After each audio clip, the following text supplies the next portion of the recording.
Sa video natin ngayon mga kamaestro ay alamin naman natin itong list of areas who can avail the emergency loan via GSIS Touch. Update po yan ngayong araw, August 1, 2025. Ayan, so pansyahin nga po sa GSIS, mayroon po tayo dito mga nakita, mga bagong mga lugar, mga municipality, mga provinces na naging eligible na rin po para dito sa emergency loan via GSIS Touch. Alright, so ito po, no, nakalagay dyan, advisory for emergency loan. Active members and old age disability pensioners who are working in or residing in the following calamity hit areas may now apply for the emergency loan via the GSIS Touch as of August 1, 2025. Unahin po natin itong mga municipalities na nandito sa bandang kanan po natin. Ayan. So ito po yung mga municipalities of Bocaue, Giginto, Hagonoy, Marilao, Ubando, and Paumbong. So lahat po yan ay sa lalawigan ng Bulacan. Next po, ito namang mga municipalities of Agno, Bani, Binmali, Burgos, and Dasol. Sa lalawigan naman po yan ng Pangasinan. And ito naman pong mga lungsod ng Alaminos and Ordaneta sa lalawigan pa rin ng Pangasinan. At ang lungsod ng Meycauayan sa lalawigan naman po ng Bulacan.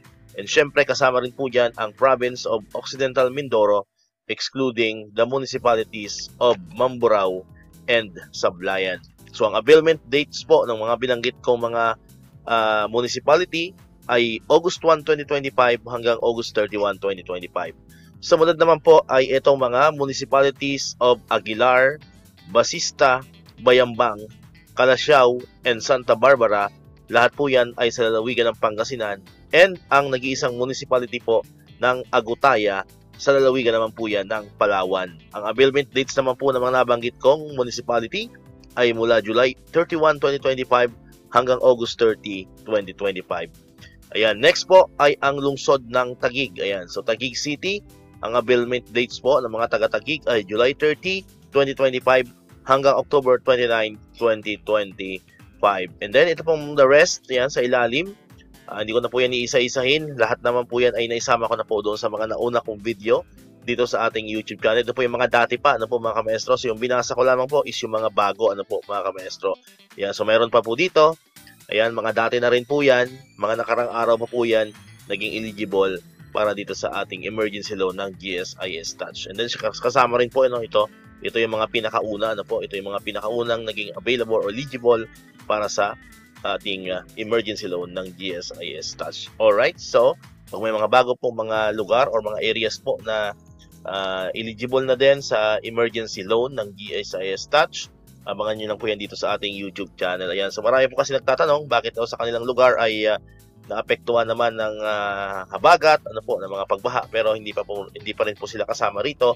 So ang paliwanag po dyan ng GSIS ay inaantay din po nilang makipag-ugnayan sa kanila ang kanya-kanya mga LGU, ano, kung hindi po tayo nagkakamali, yan po isa sa mga nalaman po natin na hintayin po nila na makipag-ugnayan sa kanila ang mga LGU, ano po, para po ma-declare officially ang kanilang lugar na eligible po dito sa emergency loan na via GSIS Touch. So abang-abang lang po kayo mga kamaestro, ano, baka sa mga susunod na araw ay maisama na rin po at maging eligible na rin po ang inyong mga municipality, ang inyong mga lungsod, especially po yung mga directly hit nga po nung bagyong mga nagdaan at syempre yung southwest monsoon. Alright, so dito ko natatapusin ang ating video ngayon mga kamaestro. Kung di ka pa nakakapag-subscribe, click mo na ang subscribe button yan para ikaw yung unang nakapanood ng mga videos na ina-upload natin. Katulad ito yung mga updates pa rin sa GSIS and other benefits sa mga teachers and government employees. Syempre, click mo na rin ang notification bell button para ma-notify ka, always updated ka pag may mga bago tayong uploaded na videos. Sa muli, maraming salamat sa inyong panonood at pakikinig. Once again, El Maestro, see you on my next vlog. Bye-bye!